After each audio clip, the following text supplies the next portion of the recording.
So tomorrow looks like Pastor November is going to be on the Venting podcast with Gogo Skhotheni. He made a post on his Facebook page showing them having a conversation.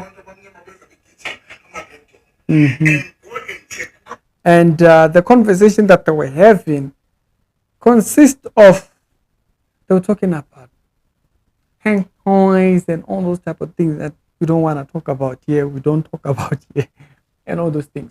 Now, I want to highlight certain things, but also I want to talk about service and what service looks like. But also I want to talk about maturity in spiritual things, mainly our Christian walk. Why, when you're growing spiritually, certain things are not a topic. Now, there is a certain area you might have to address them, but they are just not a topic at all. But I want us to talk about that just right about now. This is actually a show with daily Christian commentary videos. If it's the first time over here, be sure to check out the other videos that are down in the pinned comments, and I'm going to check you out over there. Now, as I stated, there are things that are a topic, there are things that are not a topic. Now, I've said that personally, I do not believe Pastor November should be teaching about sex publicly. I've said that. Now, he appeared on a podcast where he was asked, does he watch pornographic, porn and all those type of things?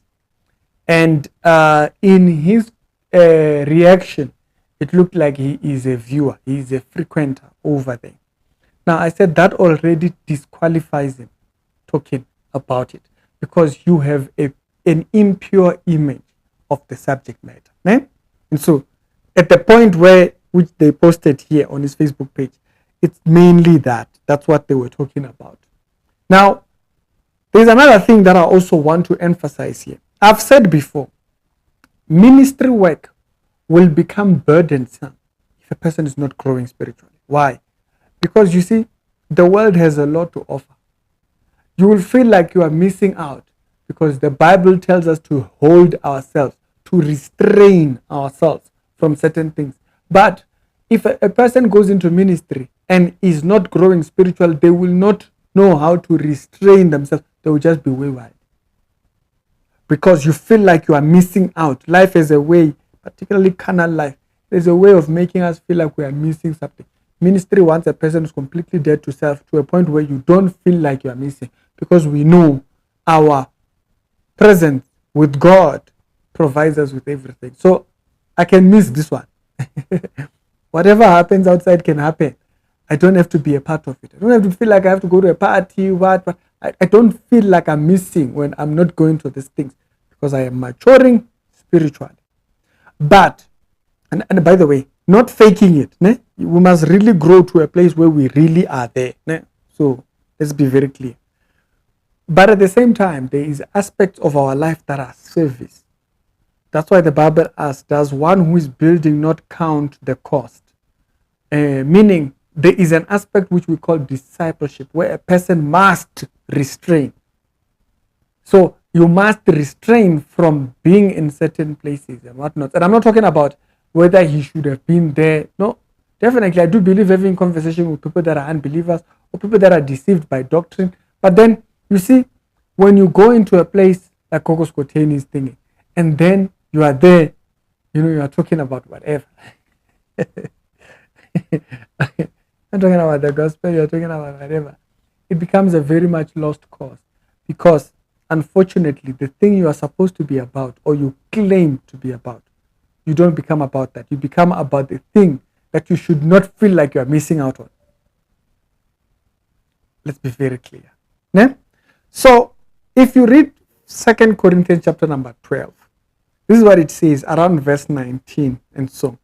Actually, started from 18 to pick up a bit of context and steam. It says, I desire Titus, and with him I sent a brother. Did Titus make gain of you? Walk we not in the same spirit? Walk we not in the same steps?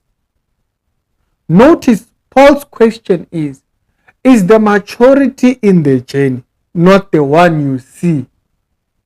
You understand? So there is a maturity that you saw in his steps. uhambo lwakhe is in his steps. Is there a difference that you saw?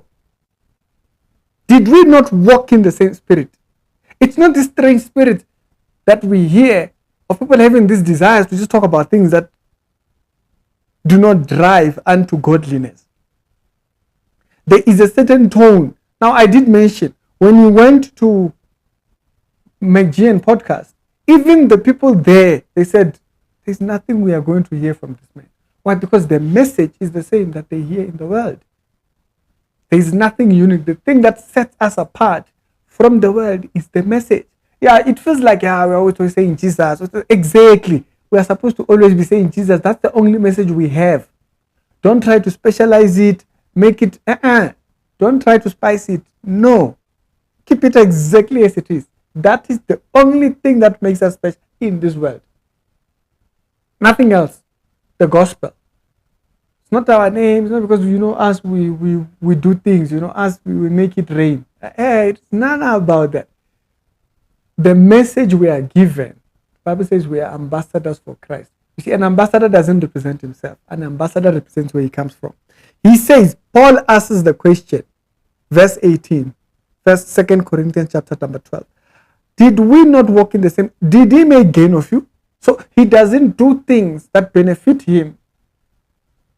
He did things exactly as I did. He was not trying to make merchandise of the people.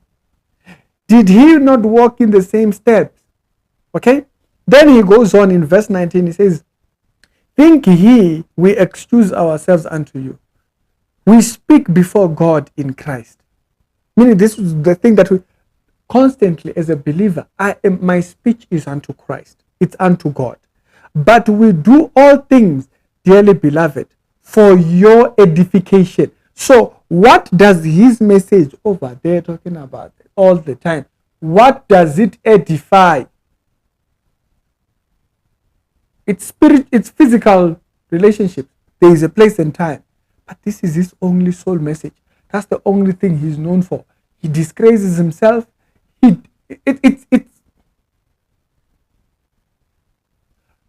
We do all things. He says we speak before God and in Christ, but we do all things, dearly beloved, for your edification.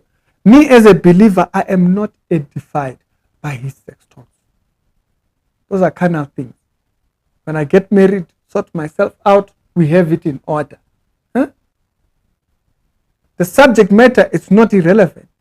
But when that becomes your sole message as a pastor, there's a problem. Because you are now carnal. Particularly for him, I've stated, when that particular podcast came out, where they interviewed him and they asked him, when do you watch corn? And he was there laughing because he does.